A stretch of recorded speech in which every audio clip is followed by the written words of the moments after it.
I remember about 3 months back, probably end of March or beginning of April, when we conducted a webinar through RGHS, where I spoke on clinic management.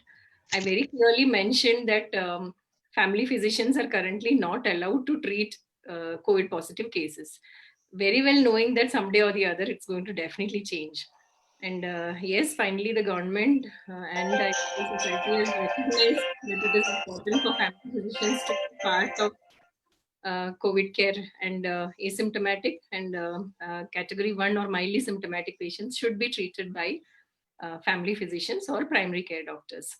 I think without wasting much time, I'm going to hand over the proceedings to Dr. Soumya, who is the head of the academic wing of AFPI Karnataka.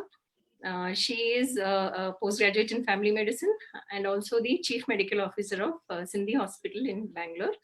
Soumya, I think, is the right person to moderate this because she's a treating physician of COVID also, and she was also a COVID patient who herself did home management, home isolation, took care of herself, her relatives, her patients, and emerged victorious, 100% victorious. So over to you, Soumya, to take the proceedings further, introduce the speakers, and go ahead.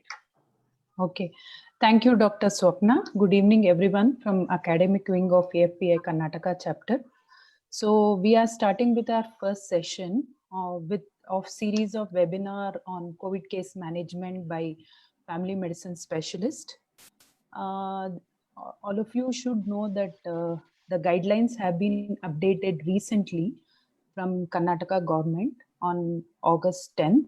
So here we have very well-known familiar faces who would be presenting their experiences in management of COVID patients. First speaker would be Dr. Jyotika. She needs no introduction. She is FM 360 degree coordinator for South Asia. She is also a national secretary for Spice Route India. She heads PR team of AFPI Karnataka chapter. She's a consultant at RxDx and clinic head of Malleshwaram clinic of RxDx. Over to Dr. Jyotika.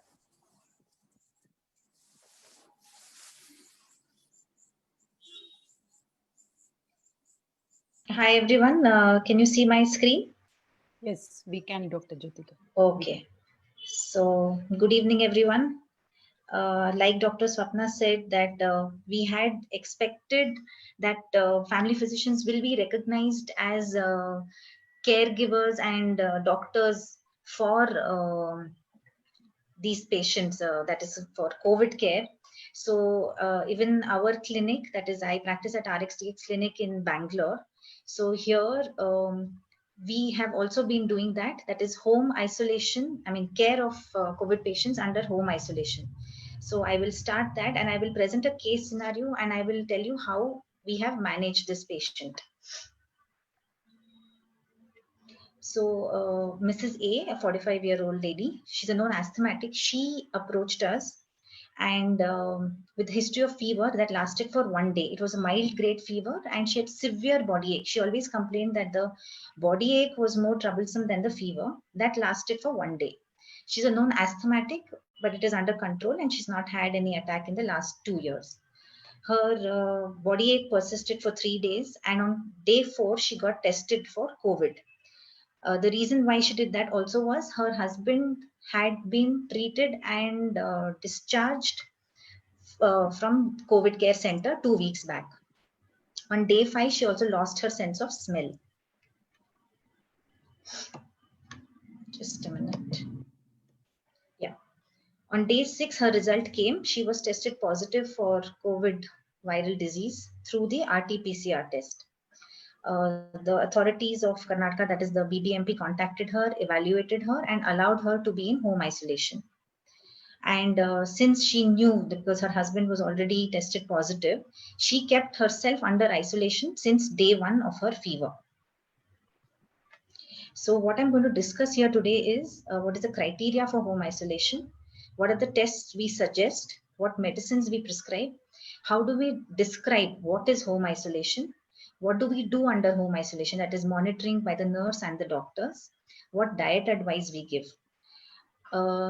what do we do for the family members, that is the primary contacts of the cases, waste management, discharge and follow-up will be dealt by Dr. Mohan after me. So as per the Karnataka guidelines, and also that have just been revised on 10th or 11th of August, there is an algorithm which tells us how do we evaluate if a person is eligible for home isolation. So the health team or the medical officer will decide, and they will see whether the infected individual is eligible. If eligible, we assess also the suitability. I will be coming to the details of that, what are the criteria for home isolation. If they are suitable, we do that the person has to isolate at home. And if it is not suitable, we will refer to the COVID care center. This is for the mild as well as asymptomatic patients who are COVID positive. About dealing with patients at COVID care center will also be dealt today by Dr. Naina, who's the last speaker. If after assessment we feel that the patient is neither asymptomatic nor mildly symptomatic, they are referred to the dedicated COVID hospitals. So what did I do for this patient? First, we arrange a teleconsultation. So this is again as per guidelines, we do a tele-triaging, preferably a video call, unless it is absolutely not possible, because there have been certain instances where they say they don't have a smartphone or they don't have good internet connection. But preferably a video call is done, and we ask them for the various points, like are they do they have a caregiver who will be there with them 24/7? What are their symptoms? So when I ask them for the symptoms like fever, cough, cold, breathlessness, loose motions, vomiting, and and then we classify it under mild symptoms. After that, we assess whether they're aware of how they can monitor themselves using the instruments that will be advised at home. Then they have to be isolated in a separate room which is well ventilated and should have an attached bathroom. That is a very, very important criteria for home isolation. Ideally, if the patient does not fulfill this criteria, then we cannot advise them for home isolation at all as per guidelines. So after this, we explain the home isolation details, and then we tell them that they need to be isolated inside the room. There will be no contact with anyone as far as possible. If there has to be a contact, there are certain other criteria, like they have to wear the gloves, mask, and they have to still maintain social distancing even without inside the room. Then I asked her about her regular medicines. In particular, she was on inhalers because she's an asthmatic, and she had her inhalers with her at home. Then I spoke to her about basic nutrition and advice for physical activity. Although in detail, the Karnataka government has given us guidelines as to what they have to eat, at what time preferably they have to eat, and what needs to be avoided. Then I explained to her that we will be sending you the document, which will also tell what you have to eat, what you don't have to eat, and also warning signs to look out for if they go in from mild to moderate symptoms. Then, as per our clinic's protocol, we do telemonitoring by the nurse thrice a day. That is also fairly fixed. It is supposed to be like around 8 or 9 in the morning, then once in the afternoon and once in the night. Although practically speaking, there will be some fluctuations of time, but that is the gross time that has to be managed. Then we delivered the kit to them, which contains the instruments for monitoring, the medicines that have been prescribed, then the additional things like mask, sanitizer, disposal bag, then face shield, and whatever else they might need for home isolation. And if they need some extra medicines which they may not have, we deliver that to them. And in case somebody is diabetic, we also give them the option of getting a glucometer if they don't have it as yet. After explaining all this, we get the consent form signed by them. So that is also sent in the kit. And once the consent form reaches them, they have to sign it and send us a photograph of that signed form. And last is I explained to them about the disposal of waste. This will be dealt by Mohan sir. So after all this, what I do to the patient is give reassurance. So in this case also, I reassured her that in case she has any doubts about what she has to manage at home, how she's going to go ahead, or if she develops some worsening of symptoms, what needs to be done. And our nurse is available 24/7, and the nurse reports in case of any worsening or any doubts of the patient immediately to me. So after this, we start with the monitoring, and then yes, we tell her about the investigations. So as per the guidelines, these are the recommended investigations: complete blood count, sugar, and ECG.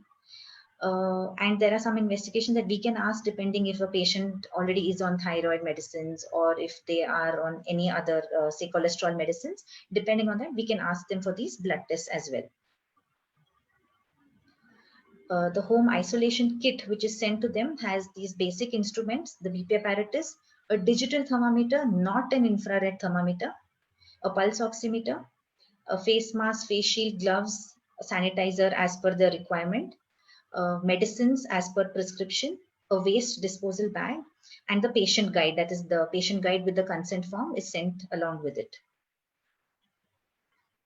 And when the nurse does the telemonitoring, the first one, they explain to the patient how to use the BPF monitor, how to use the pulse oximeter, how to check the temperature, and if they have any other doubts.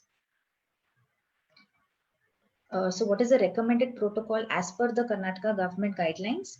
Hydroxychloroquine can be given 400 milligram BD for day 1, followed by 200 mg BD for 4 days. The other supplements that are given are zinc, vitamin C, and in some cases we do give vitamin D as well. The contraindications for HCQS, as we already know. And along with that, we do prescribe PPIs. In case of upper respiratory symptoms, we do give either antitussives and anti-allergics. And in this patient particularly, I told her to take her inhaler as well, and prescribed her vitamins and prescribed her the HCQS. I want to add here that although I could not get her ECG immediately prior to her signing up with the package, but she had a copy of her previous ECG, which was, I think, 3 months old. So I took that as the baseline. So what we do for this is home monitoring. Every day when we do monitoring, the nurse asks for the overall well-being. That is most important, because we have realized after doing this package for so many days that the patients who are under isolation, they really need somebody to talk to. They really feel happy when a nurse does a video call to them and speaks to them. They may be asymptomatic or may have mild symptoms, so actually the disease is not troubling them. They need somebody to connect to. So that is the first thing asked. Then we ask them to record the vitals in front of us. I mean, the nurse tells them to record it in front of them on the video call and report it to it, and we keep a chart of the same. We ask if they've eaten well, if they've slept well, because as we all know, sleep and food is an important part of treatment. We ask them for onset of any new symptoms.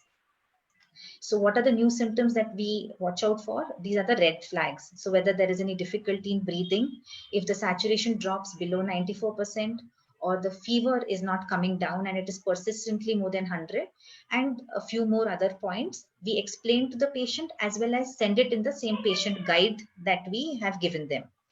And the nurse also inquires about the same at each follow-up. The other advantage of a video call is that they can watch the patient and even recognize if there is any worsening.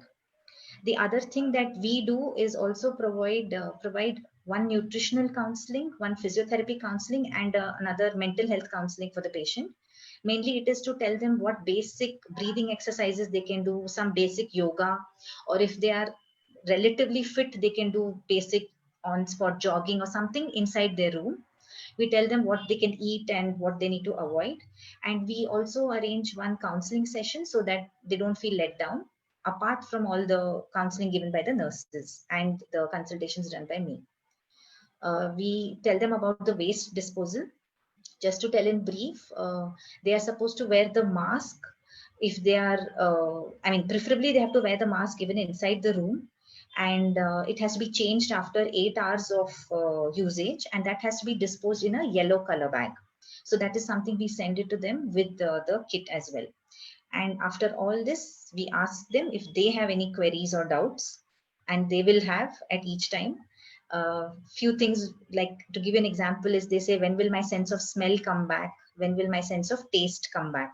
So those are the things we have to repeatedly reassure them that yes, it will come.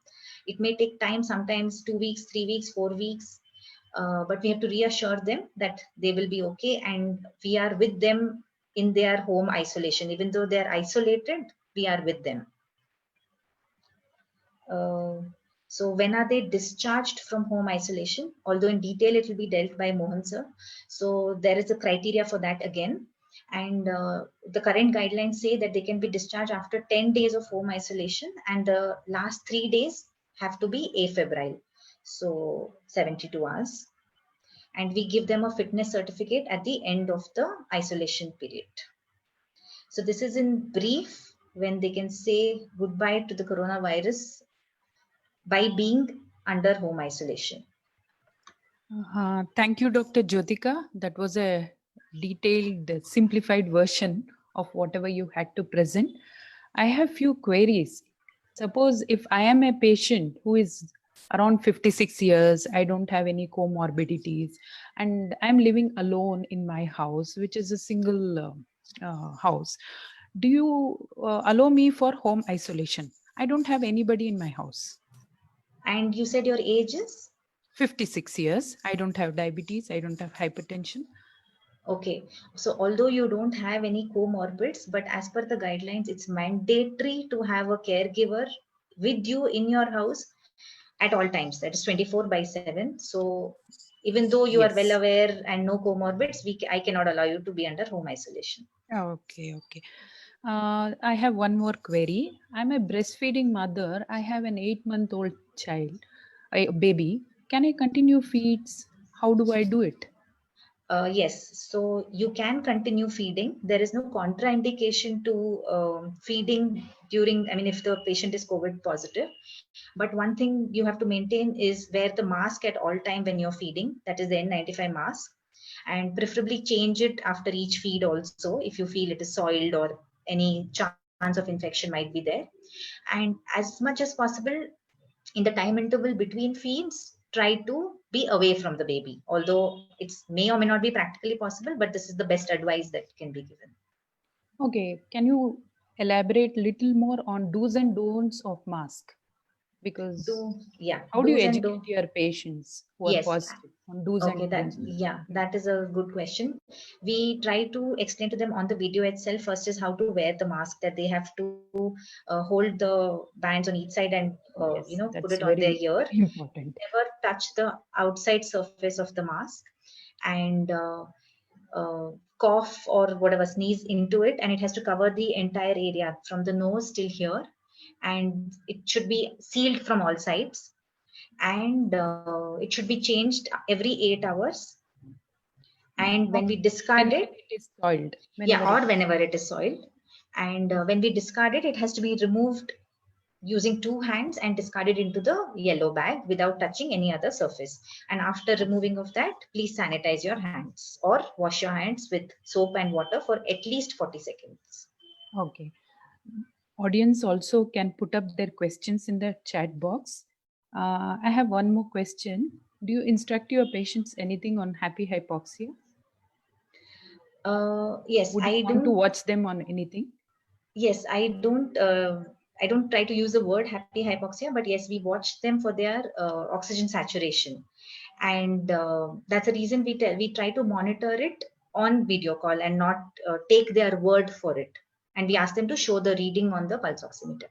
Yeah, and you can also tell them to walk for a minimum of 6 minutes or talk for 6 minutes and 6-minute observe walk any test. dip in saturation at least by 4 units, which could be an early warning sign for us to watch. Or a subtle sign for watching. Yes. Yeah. Anybody else has any queries? Please post it. Okay. Dr. Ratna wants a little bit elaboration on diet. Okay. Sorry, Okay. I forgot that. Yeah. Can I get back to you on that? Put a detailed slide, because diet itself is a nutritional management, is a major aspect, especially in COVID patients. And we can put up few slides. We will share it shortly in our AFPI group. I will do that, yes. Dr. Bhuvaneshwari is asking how frequently we check the temperature. Doctor, ideally it is 3 times a day, morning, afternoon, night. But what I have noticed is patients do want check it as much as they want it as well, because they are in that mild panicky state as well. Okay. Okay. So we can also have a couple of questions at the end, depending Yes, on our time frame. Sure, Okay. sure. Okay. Now over to the next case scenario by Dr. Mohan. Dr. Mohan needs no introduction. He is Vice President of our AFPI National Executive Team, and he's Director and Consultant Family Medicine Specialist at Spandana Healthcare, series of healthcare centers. Over to Dr. Mohan.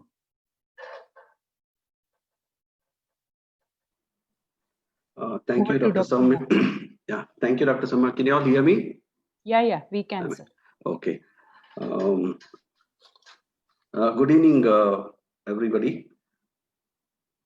It feels so nice to be back with AFPI activities once again. Huh?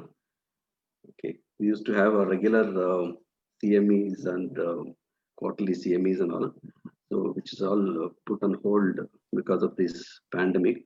I wish and hope that we'll continue this series of web-based CMEs till the time the pandemic situation is cleared. We have been having webinars on the COVID on a regular basis by various agencies, and even from AFPI we have had a number of webinars in which we have participated, the AFPI members. So right from the beginning, even from the beginning of the pandemic, I have been saying that management of COVID, for that matter, any pandemic, is the responsibility of the primary care physicians. For a simple fact that 80% of the COVID patients can be managed at home or by the primary care physicians. So a lot of studies have shown that only 1 in 5 patients will require hospitalization, either for moderate case or for a severe case. So 80% of the cases are either asymptomatic or mildly symptomatic. So there is a great role for family physicians in management, containment, and control of this pandemic. So it's my appeal to all our fellow family physicians to get actively involved in the management of COVID cases, especially now that the government has allowed the primary care physicians to take care of the home isolation patients. I think we should all grab this opportunity and get actively involved in COVID care.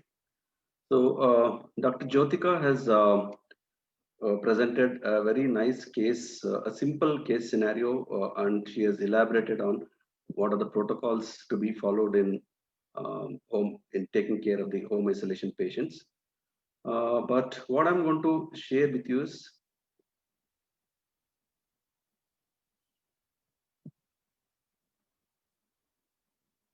can you see the slides?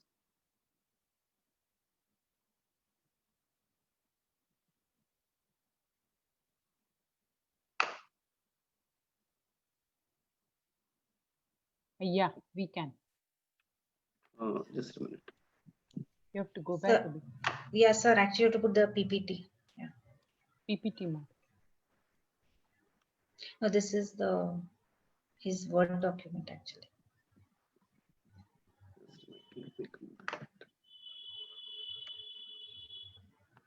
I had opened the PPT. I don't know where it vanished.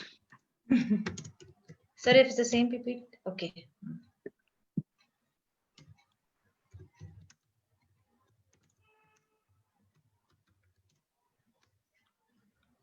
Okay, there it is.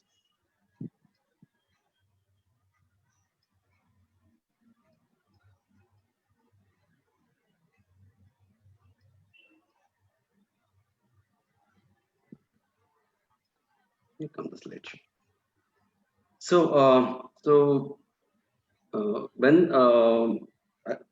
the case is simple, when you have only one case, you can follow the guidelines and protocols. But at times, it cases poses different scenarios, and it is very challenging to carry on with your care within the boundaries of the guidelines and the protocol. So I am going to share one case. This was my first case which I took responsibility for home isolation. A 46-year-old female, a homemaker with no comorbidities.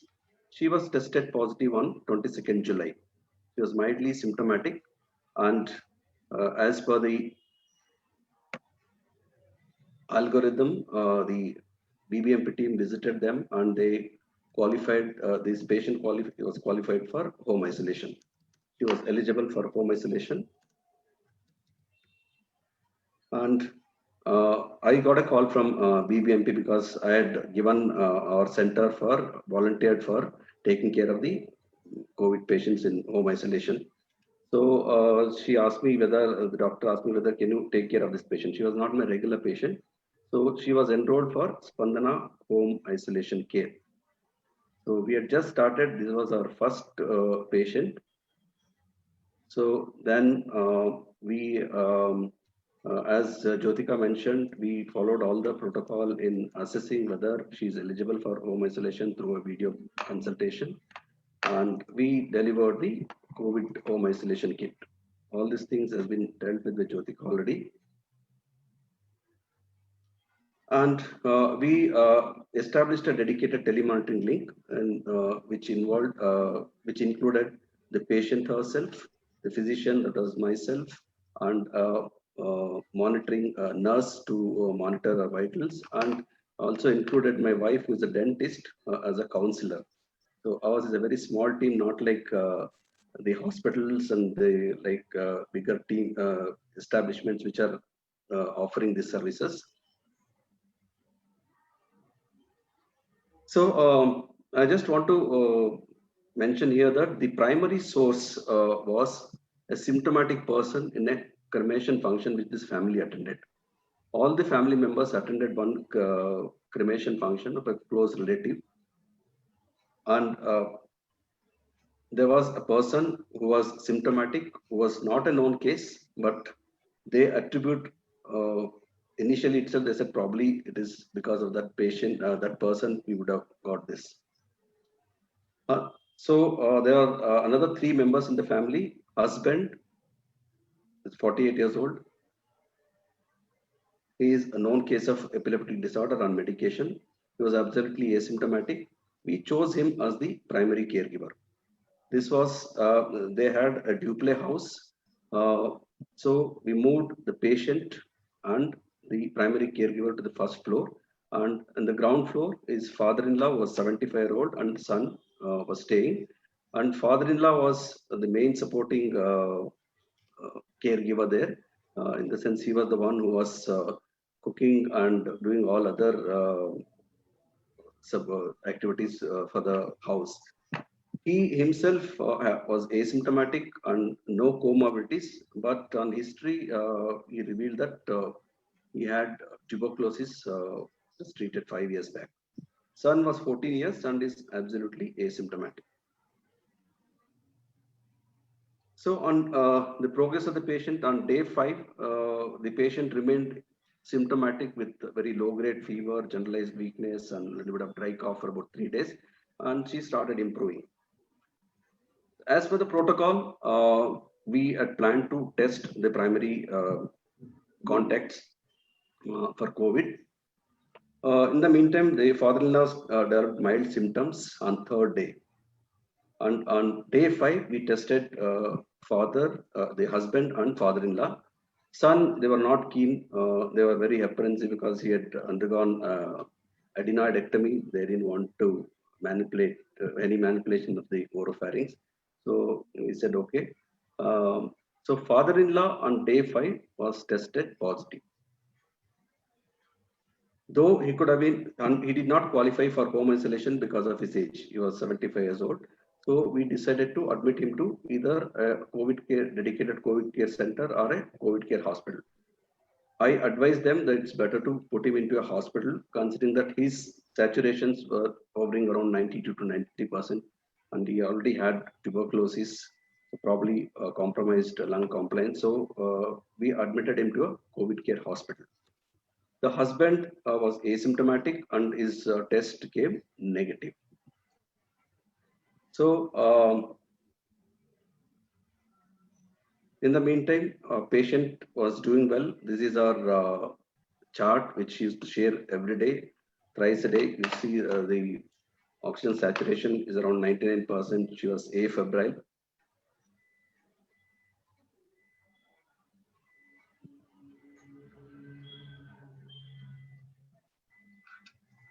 So on day 10, we had planned another test for the husband. As per the protocol, you test on 5th day and the 14th day. But since his father had tested positive, and we had a clear history of exposure to a primary case, so we tested him on 10th day. And also, husband also started showing some symptoms on the 8th day. So he was tested positive, and we admitted him to COVID care center. He again could qualify for home isolation because epilepsy under treatment is not a contraindication for home isolation. But we still thought it's better we admit him, considering the logistics that he was the one who was taking care of a wife, and wife is also in home isolation, and only left with son, and there was no support from the neighbors, and even the relatives, most of them had attended this cremation function. Out of the 25 people who had attended, 15 people by now had already tested positive. Father-in-law, the news was that he has started deteriorating in the hospital. He was shifted to ICU. Son remained asymptomatic and was not tested on 10th day. They were reluctant to get him tested in spite of our advice. Fair enough, he was already in isolation, a kind of reverse isolation. He had isolated himself in a room. So at this time, the family was really going through a lot of anxiety, trauma, and they needed a lot of emotional support, because father-in-law was absolutely doing well, got admitted, is in ICU now. The husband is admitted in a hospital, son is isolated, and she is still not fit for discharge from quarantine. On day 17, our patient fully recovered, and she wanted to get herself tested again. Though the protocol says you need not test, but she wanted to be sure that since she was expecting the husband to come back and son, she wanted to know whether she can mingle with the son. So she wanted to know whether she is recovered from COVID infection. So we got her, I recommended IgG test, but she got both RT-PCR and IgG test. IgG test came positive and RT-PCR negative. So she had shown good immune response. So it was a little bit of relieving factor for her. Husband was recovering well. He is discharged from the hospital on 12th. That is yesterday he got discharged. And he is in extended quarantine at home now. Father-in-law, though stable, vitals are stable, but he's on ventilator support. Son, now she wanted to, the mother wanted to test her son to know whether he is negative. Her intention was basically to know whether he's exposed or not. So I suggested you do both IgG and RT-PCR. So RT-PCR came negative, IgG came positive. That means son was also exposed, he was infected, but he was asymptomatic.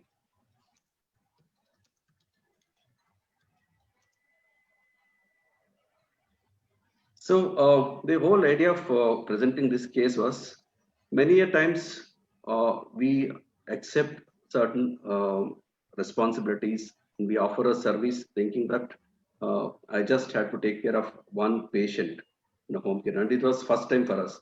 But the kind of challenges it posed every day there was a new development.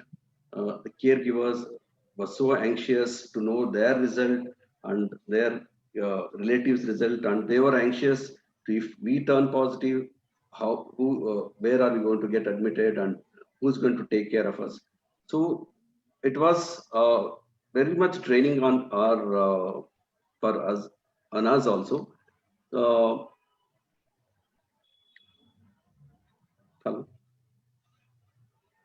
Yeah, we can hear you, sir. Yes, sir, we can hear you. Continue. Continue, sir. We can hear you. Yeah. So it was really challenging for us. So the whole purpose of presenting the case is that we should be prepared for different scenarios.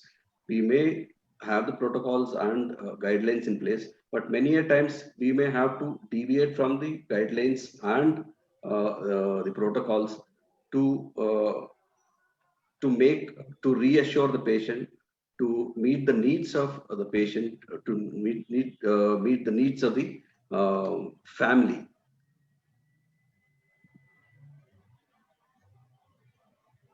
I'm hearing some sound. Hello. Yes, sir, we can hear you. But we can There hear is you no clearly, sound. sir. Yeah. There's no background sound. No. You can go ahead.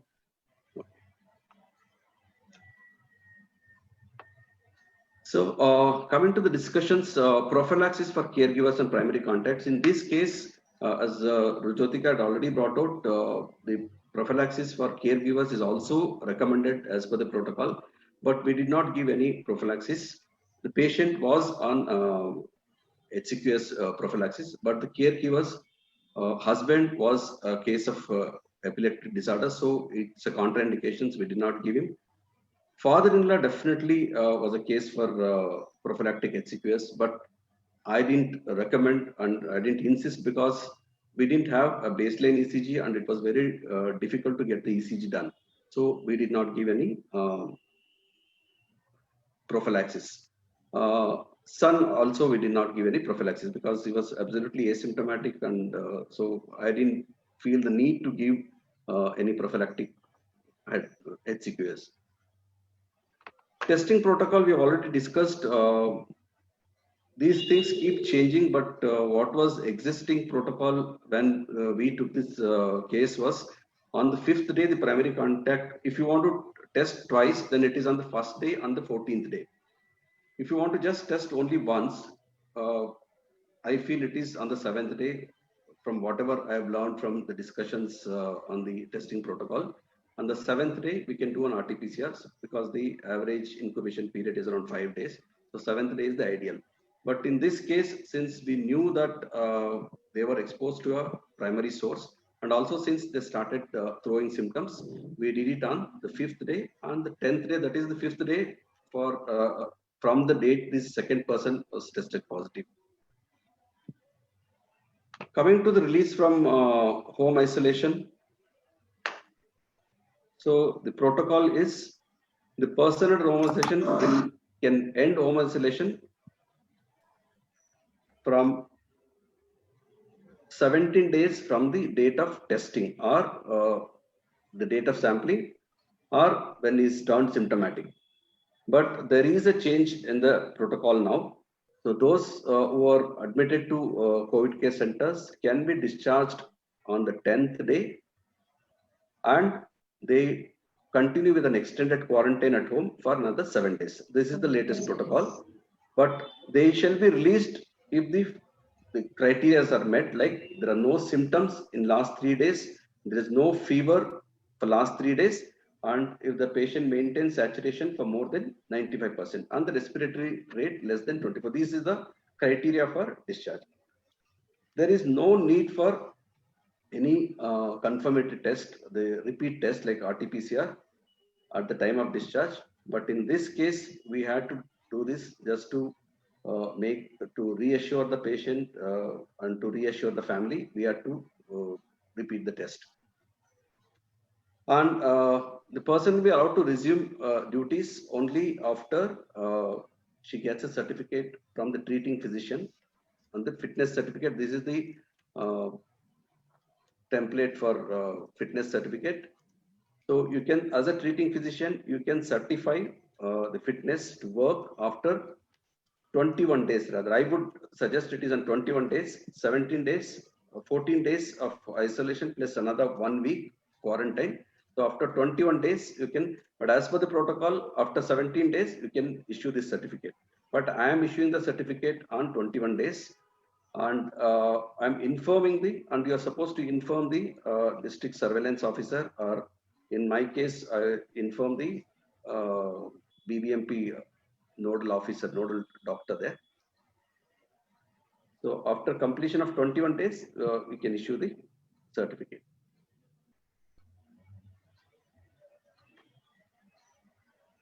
Thank you, Dr. Mohan, for that interesting case where you highlighted the importance of, observing a reverse quarantine, especially in a family when everybody becomes positive except the one child who was isolated or for whom home isolation protocol was practiced to protect him. And also, you also highlighted the importance of how this disease rapidly spreads in public gatherings. Especially in this case, you said that one of the formation where other 15 members also turned out to be positive, and that's why all the local, central, and the state governments are behind trying to emphasize on the fact that we should avoid public gatherings. So this reverse quarantine or reverse isolation or reverse home care can be applied to a person who tests negative and all other members test positive in the family, where that negative person can be home isolated. Now, I have a few queries on what is your advice on waste management in this particular family. So waste management, there is a protocol which is given in the guidelines. So basically all the general waste generated by the patient, like the leftover food, empty juice bottles, disposable utensils, packaging material, all the waste generated from the kitchen, packaged materials, all this which are used by the patient as well as the family members, they should be collected along with other general waste in a bags securely, and it should be securely tied. It is not to be put in a yellow bag. It is supposed to be put in a general waste bag. And all the biomedical waste, the used face mask, gloves, tissues, toiletries, or swabs contaminated with blood, the used syringes, medicines, etc. They all are, if any other the biomedical waste generated, they all should be collected in a separate yellow bag, and this will be collected by the BBMP authorities at a regular basis. The caregivers, mask, gloves, and which is used by other family members can be kept in a separate bag and kept for a minimum of 72 hours, after which it can be mixed with the general waste. Okay. And the yellow bags will be collected by the BBMP authorities. Yes, the mask can be disinfected with 1% sodium hypochlorite. Yeah. And can be discarded as well. And there are few queries. Dr. Preeti wants to know what supporting test do you order and when for your patients in home isolation. I think you have covered it in your talk, stating that you would do an RT-PCR preferably on 3rd to 5th day, and if they want a rapid antigen test, you will be covering on the minimum 7th day after the onset of symptoms. That's right. I don't know whether madam means the other supportive tests like your CRP, CBC, and D-dimer. Yes, I meant that. Okay. Yes, ma'am. See, this is up to the judgment of the treating doctor, whether, though the protocol says that, as Jyotika has already mentioned, CBC, RBC, the RBS, CBC, HbA1c, and other things. When you are in doubt, maybe you can ask for CRP. If you are not planning to get the test done, CRP and D-dimer can give an indication. Like in his case, we had got the CRP and CBC done. Because initially they were not keen on getting these people tested. So CRP also had shown a 4-fold increase. So that had also given us some indication regarding husband and father-in-law. Okay. But there is no Sorry set, to interrupt you, Dr. Mohan, because of shortage of time. There are a lot of queries on use of steroids, use of Fabiflu, use of methylprednisolone or Dexona and things like that. We have another interesting case by one of our PGs for the first time. Can I just add here, Dr. Soumya? It's a very valid question. People are asking whether should we use steroids and other drugs. See, one must understand that what we are treating is only asymptomatic or mildly symptomatic case. So, the categorization of cases, it is mild, asymptomatic, mild, moderate, severe, critical. So we are only taking care of mild and mildly symptomatic and asymptomatic case. There is no question of using any of these drugs. There is no role for any of these drugs. Only when you're treating. Only when you're treating a moderate case, maybe there is a role for steroids and all. But as treating family physicians, when we are taking care of only the mild cases, there is definitely no role for any of these drugs. Okay, thank you, Dr. Mohan. Because of shortage of time, we are hurrying a bit. And definitely we would want to discuss, even as FPs, we would want to know about the usage of steroids or ivermectin or antivirals and even for that matter, other antihelminths and things like that. But let's move on to another interesting case, which will be presented for the first time by our PG, Dr. Nayana. She's a final year postgraduate from Baptist Hospital, working under the guidance of Dr. Srividya Raghavendra. So over to Dr. Nayana, who will be presenting the case. Thank you, Dr. Soumya, for introducing me. I'm going to talk about COVID positive patients care in the COVID care centers in the hospital. This thing. Sorry. Can you please share the slide? Checking her slides, I just would like to make an announcement that AFPI membership drive is going on. So all those people who are not AFPI members, please take this opportunity. There is a 1,000 rupees discount on the membership. The life membership is just 4,500 rupees now.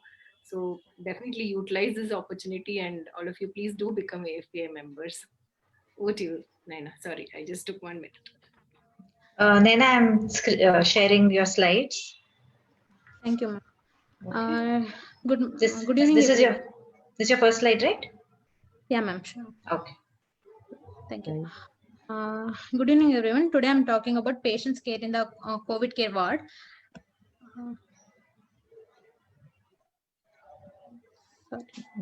Dr. Jyotika, can you make it as a slideshow? Full screen? It is slideshow, no? It's not full slideshow? Screen. No. Slideshow. Full screen, yeah. I can't do that. For me, it's visible as slideshow. 1 second. What is it visible now? Third slide, ma'am. No, yeah. No, it is not a slideshow. It's not in slideshow. Not in, okay. Maybe enable editing.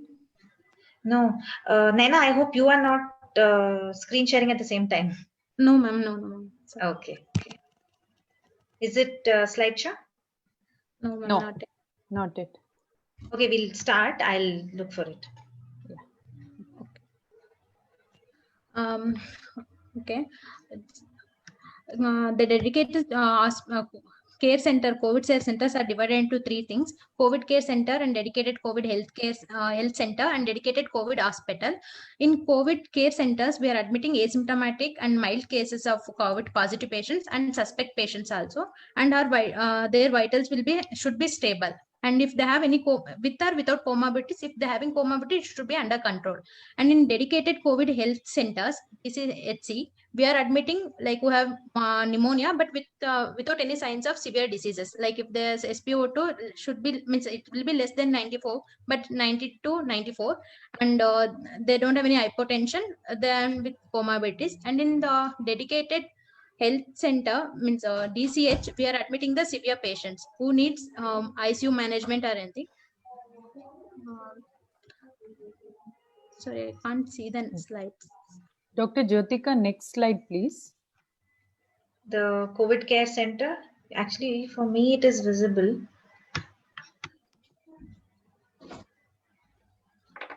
It's gone to the first slide. It is gone back to the first slide. Yeah. Now, COVID care center. No. No, it's still. Audio is not clean. We cannot hear properly.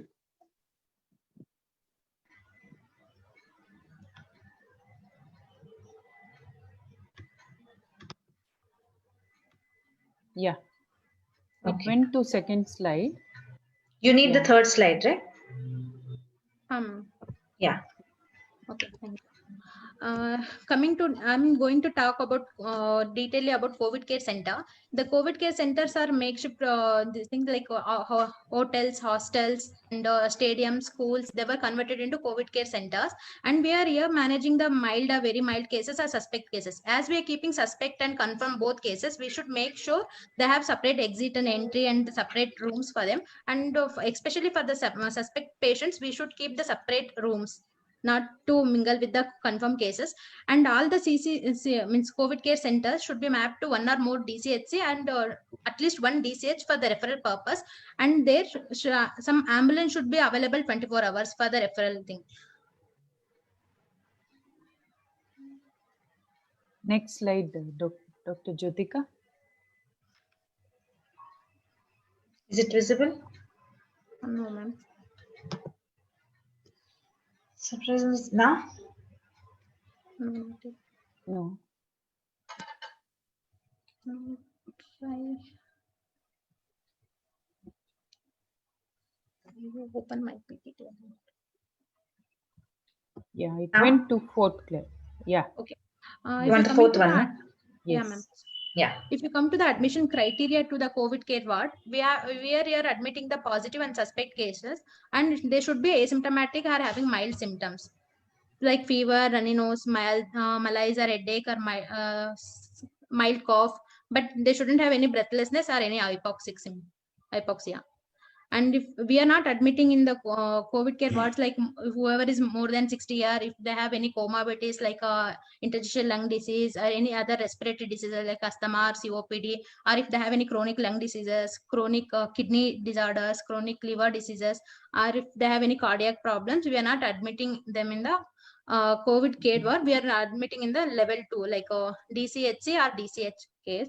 And I would like to put one case scenario. Like we have one staff, our staff, like a healthcare personnel. She's working in dialysis center. She is 26-year-old female. She presented with the ER with the complaints of sore throat for 2 days, tiredness and body pain for 2 days. And she have a history of exposure to the laboratory confirmed case like around 10 days back. So when she came to ER with the same that complaints, we did antigen test and both RT-PCR also we done, and the result showed like it's positive. And on evaluation, our initial when we checked her, all vitals were all stable, but except the BP. Her BP were little on the higher side, like 150, 100. All systolic is always above 90, 97, 94, like that only. And then other than that, she's totally fine. And our initial laboratory findings were also like CBC and all other normal, and all inflammatory markers like ferritin, CRP, D-dimer, LDH were under normal range only. And chest X-ray was normal and ECG was normal. Then we admitted her in our ward, and we started we monitored our vitals regularly, like 8 hourly, and we are we reassured her because her BP were on the higher side, and we started on symptomatic treatment like antipyretics like paracetamol and antitussives like cough suppressants like cetirizine and all, and we started zinc and vitamin C, and we started HCQ as per guidelines like 400 mg in the BD for first day and 200 mg BD for the next 4 days. And we started on our antihypertensives like amlodipine 2.5 mg OD because our in view of like persisting high BP values. And she was like throughout the hospital stay, she was stable and she didn't have any fever, and her cough, myalgia and all reduced later. And we in view of like fever 3 days and she's not on any oxygen, we planned her to discharge. And ma'am, next slide, sorry. And we advise her for the home isolation for 7 more days after discharge, and where we advised her to maintain like a healthy diet and adequate nutrition, hydration, and we told her to check monitor BP regularly in the home, and we advised her to review in the OPD after 2 weeks, and we made a plan of evaluation for hypertension on the OPD basis later.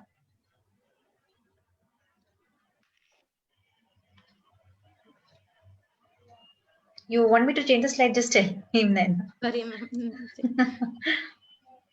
And when we are monitoring the patient, these are the red flags lines we have to look, like breathlessness, chest pain. Already the drowsiness, slurred speech, seizures, weakness, or any hemoptysis, any discoloration of lip like cyanosis, any decreased urine output. If they have any signs of like tachypnea or desaturation or hypotension, we have to refer them to the level 2 centers like DCHC or DCH, depending on the clinical this.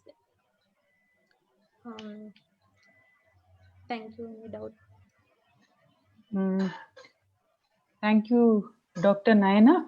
That was a very crisp presentation. Audience have few questions. Maybe Baptist team can take it up. Dr. Preeti wants to know what is the criteria for just 1 minute.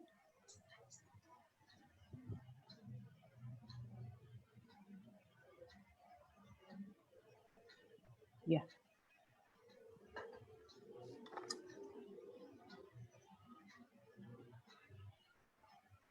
Dr. Rao has a question.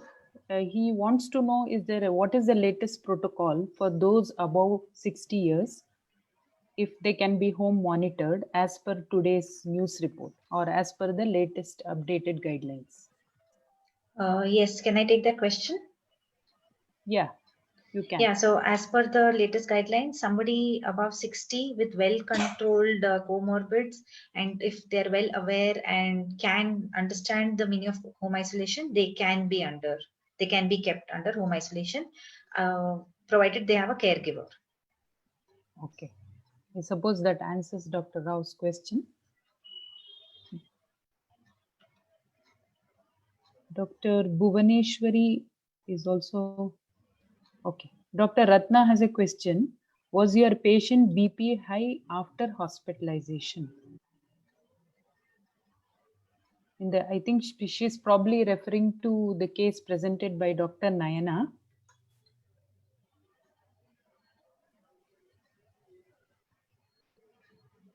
Ma'am, I'll take the question.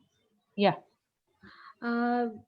When means her BP were on the higher side when she came to ER only. So she was not on any steroids at that time when we checked, and we didn't start any steroids for later also. And we were like 1 day, 2 day, we were monitored her BP continuously, regularly, and every time it was on the higher side. So we started an antihypertensive, but we have to evaluate, but we can't do it in the COVID care center. So we are planning to evaluate later in the days on OPD basis. Okay, it could have been anxiety or apprehension about her being positive also.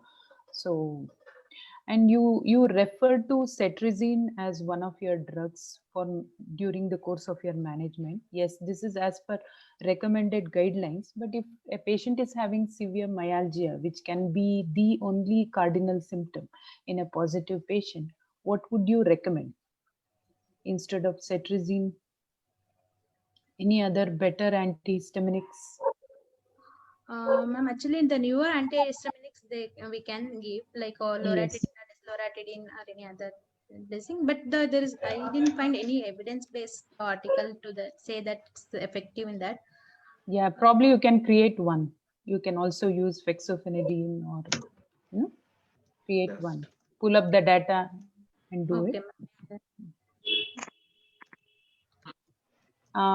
Dr. Divya has a question. In home isolation kit, how many masks are available? If home isolation is for 14 days, how frequently the patient should use the same? Over to Dr. Mohan. Yeah, I'll take this. We generally keep one surgical mask, not N95 mask, one surgical mask per day. Okay, but if it is required, we'll replenish it. But generally, what is advised is to change the mask every 8 hours. But what is been seen is in asymptomatic patients need not wear mask all the time. So one mask will generally last for a day. Can I add one thing to it? Yes, Dr. Jyotika. In case the patient needs a caregiver to come into the room, then mandatory the patient and the caregiver has to wear the mask, and then it has to be discarded after use. So that is one point. Yeah, that's it. Because there may be a condition where if it's a person cannot clean on their own the room, or they need help at any time, it is possible you maintain social distancing and wear the mask and gloves. Okay. I had a case scenario just to add on where the patient who was COVID positive was operated for fracture femur, and after the visit to the hospital, he had turned to be COVID positive.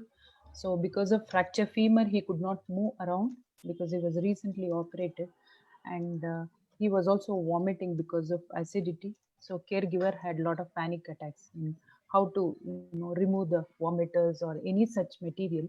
For that, you can advise a caregiver to use a headgear, N95 mask and a glove, and dispose all these vomiters or possible infected materials in the yellow cover. Okay. Dr. Rao wants us to emphasize on counseling during our course of treatment for COVID patients. Anybody wants to add on it? Importance of counseling in COVID patients? Yes, sir. Counseling Dr. is very Jyotika. important. Yeah, because then they feel low, they feel stigmatized. Very true.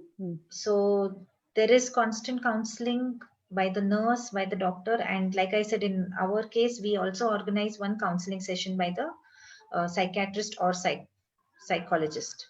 I think being family physicians, we are their friends Providing who can emotional play support better. is Very emotional Yes. support is very essential, sir. In our index case, I'm telling you, it was really disheartening to see the stigma among the neighbors. It was an independent house, was sealed by BBMP in either side, and they didn't get any help from the neighbors. Neighbors, So, yes. in fact, we had to go a step further, and from our side, in fact, we delivered their essentials, the consumables, some rations, and all those things. Though it was not part of our care package, but we had to do that. That's very interesting, Dr. Mohan. You're trying to expand your arena of being a family physician. Yeah, Dr. definitely. Naveen Sharif has a question. In BBMP home isolation form, it is written 17 days strict isolation. Is there any other guidelines for how long strict isolation is needed even for asymptomatic case? I think this is a very valid question. Anybody wants to take it up? Can you repeat the question, please? Yeah, In sorry. BBMP home isolation form, 17 days of strict isolation is what is recommended.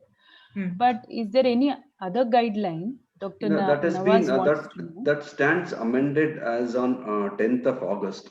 Now the Even strict for isolation, asymptomatic cases. Even for asymptomatic cases, it is now for only 10 days. 10 days, yes. And then extended quarantine. Strict isolation is only for 10 days. This is the latest, as received on 11th, just 2 days back. 10th, 11th, yeah.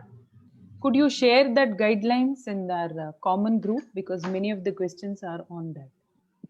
Yeah, definitely. Do you follow up I with just want to mention that I have created a resource folder for all the this thing, like yes, all we the saw it in one quarantine. of the slides. Yeah. So I couldn't open it. It is all hyperlinked, but probably when I share the screen, I will not be able to show those folders. If anybody is interested, you can ping me on my personal email. I'll share all the relevant documents, which one has to keep it with them, because it will come very handy when you are taking care of family. Okay. One more question from Dr. Raju. What are post-COVID tests? Can you please update us on post-COVID tests? Is there a necessity to repeat the test? Yeah, so we are getting a lot of queries from mainly the employers. Like I had a query about a week back. So a few employees in Decathlon, the sports complex, the sports mall, tested positive. So about 10 of them had tested positive in the warehouse. So they wanted a kind of Immunity certificate, passport. immunity passport, you would say. So for in such cases, probably we can recommend IgG antibody test.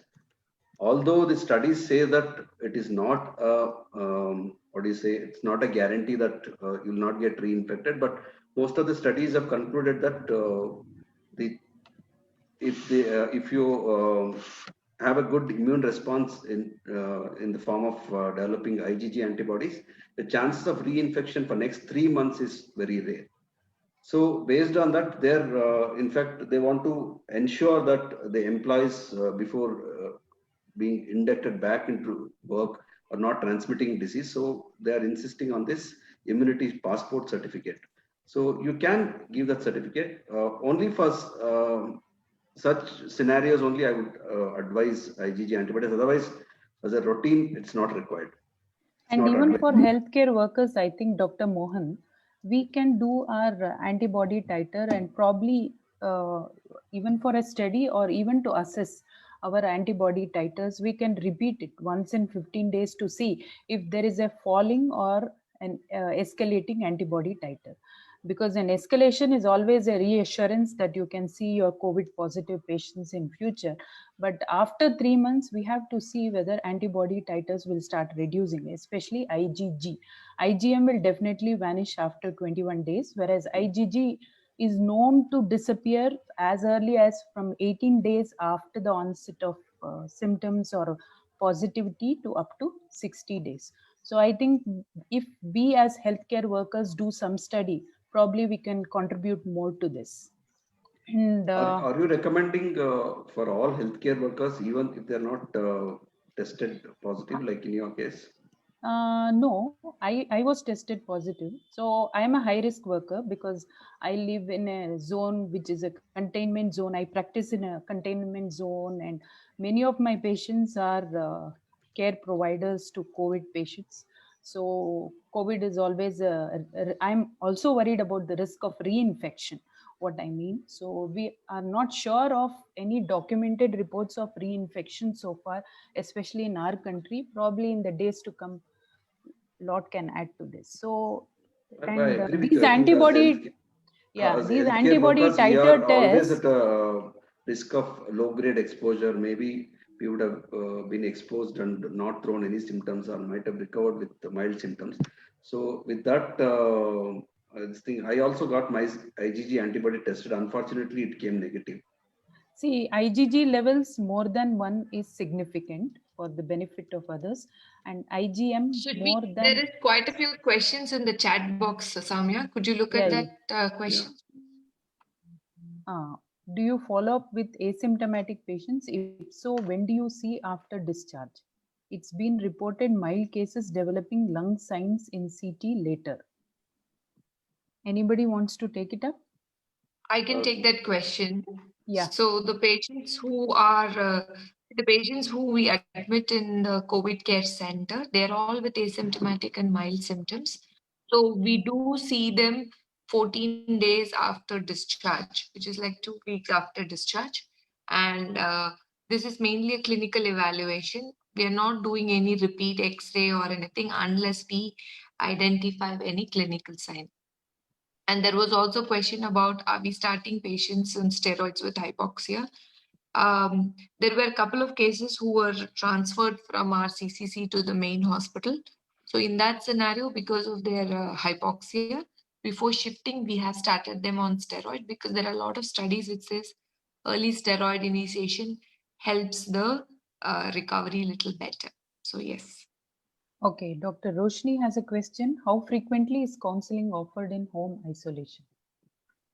How frequently, Dr. Jyotika, are you offering counseling in home isolation? Yes, like I said, as such, we offer one session by the counselor, but regular counseling by the nurse and me, the treating physician.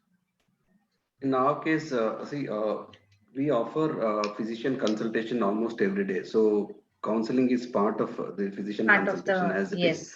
Yes. But also in our case, since it required a lot of counseling and reassuring, so I inducted one counselor who would talk to them almost every day. What about counseling protocols in CCC, Dr. Vidya?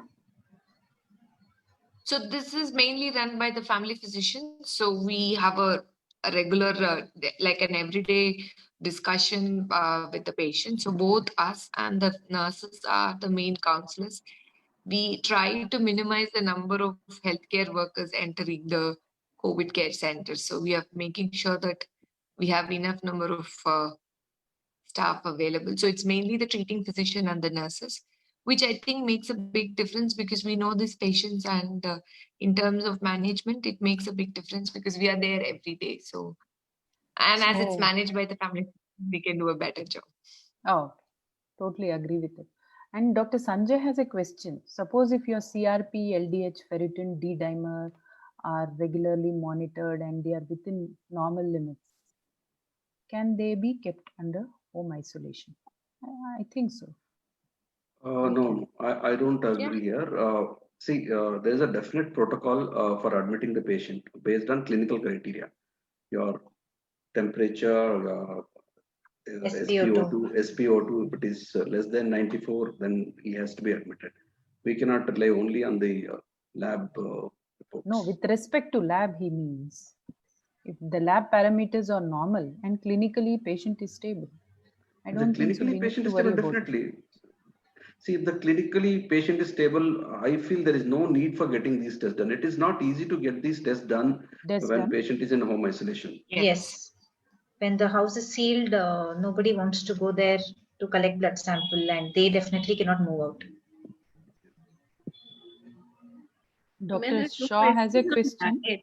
diet. There's one question on what not to eat, and then there's another question on vitamin D, which was asked a little earlier. I hope you saw that. What Yeah, not to I eat. think we have put this thing saying that a lot of queries on diet, so we'll be sharing separately through few Yeah, slides. one more question is there on vitamin D. Is there any correlation between vitamin D deficiency and patient's conditions? Anybody wants to take it up? Probably Dr. Swapna. There are some studies definitely that vitamin D levels are important. So when we started our COVID treatment in Philomenas, we were supplementing the patients with vitamin D. Overall deficiency of vitamin C, D, B complex, all Zinc. were known to, zinc, were all known to worsen the situation or rather increase the patient's chances of going into cytokine storm or other worsening. So it's worth giving it, but vitamin D should always be with caution because you can't overdo it. So if you're not sure, don't go with high doses. Go with probably like 1000 IU or 2000 max in a day. Don't go beyond that because if we overdo it, we might sometimes end up with hypervitaminosis. So what Patients like killing masala.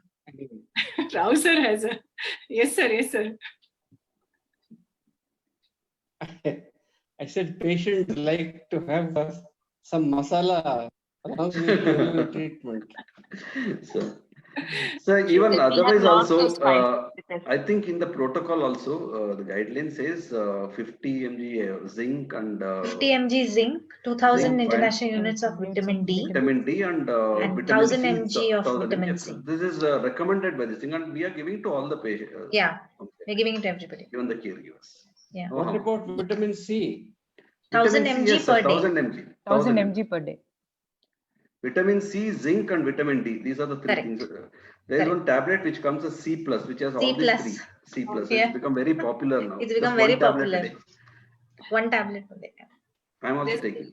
There was also one question on ivermectin versus azithromycin. If somebody can, should we give, should we not give, and which one to give? 2-3 people have asked on that. What is the preferred? Should we give or should we not give? These were a little up in the question session. Few states like Andhra Pradesh have opted for ivermectin prophylaxis, and few, I think few of them even in UK are practicing this protocol of using ivermectin. In asymptomatic and mild patients, we are not giving any. That's what the government protocols doesn't According to the advocate. guidelines, we are not giving it yet. They are not giving. We are taking care of only asymptomatic and mild Asymptomatic and asymptomatic. mild. So we should not. Yes, for knowledge sake, we can know, but I don't think We it are should not be giving it. Yeah, we are not prescribing it. But when many patients come with upper respiratory symptoms, are we justified in giving a course of azithromycin. azithromycin? Yeah. Azithromycin, yes, maybe to prevent secondary infection. So azithromycin we have been using, but But not we should hepamycin. be But little the careful other with thing we have to QT note is not to give prolongation with azithromycin HCQ. along with HCQS. Yes. Yes, HCQ. yes. Yeah. If he's That's already the in thing we have to HCQS, you be should not careful about. careful Yeah. about.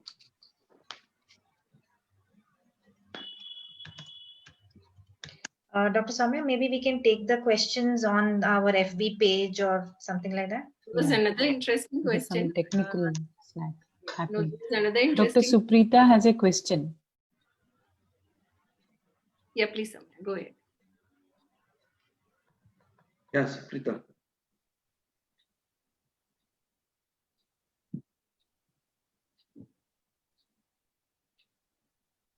Yeah, I Dr. think Swapna, Dr. you are saying yes. Soumya's hanged. So the question is by Dr. Suprita. She says, if we are asymptomatically carrying it, so what are the chances of they carrying the virus or transmitting the virus without showing any symptoms if we become positive? I think it depends on viral load Mm.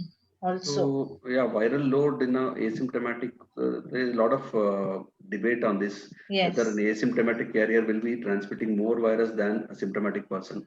So still studies are not conclusive. So we have to take that all asymptomatic carriers will be transmitting virus.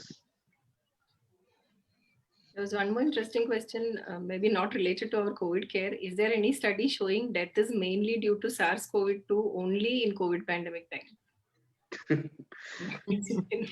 I think that was the first initial questions. Yes. So I don't know. There a lot of, I'm hearing a lot of young men, or rather men, having sudden deaths, 3 days, 4 days. People known to me, relatives of patients known to me, relatives of our doctors. So we don't know whether it's actually related to COVID or they're just being named as MI, and some of them they're doing, some of them they're not doing tests. I don't know. It's a very difficult question to answer, but probably we should take it as COVID related until unless proven otherwise, is what I feel. Maybe other thoughts. There is this risk of all this thrombotic events, isn't it, with COVID patients? So Could it be that causing MI? Possible, yeah. Sudden thromboembolic Can ask Dr. phenomenon. Rao to comment on that.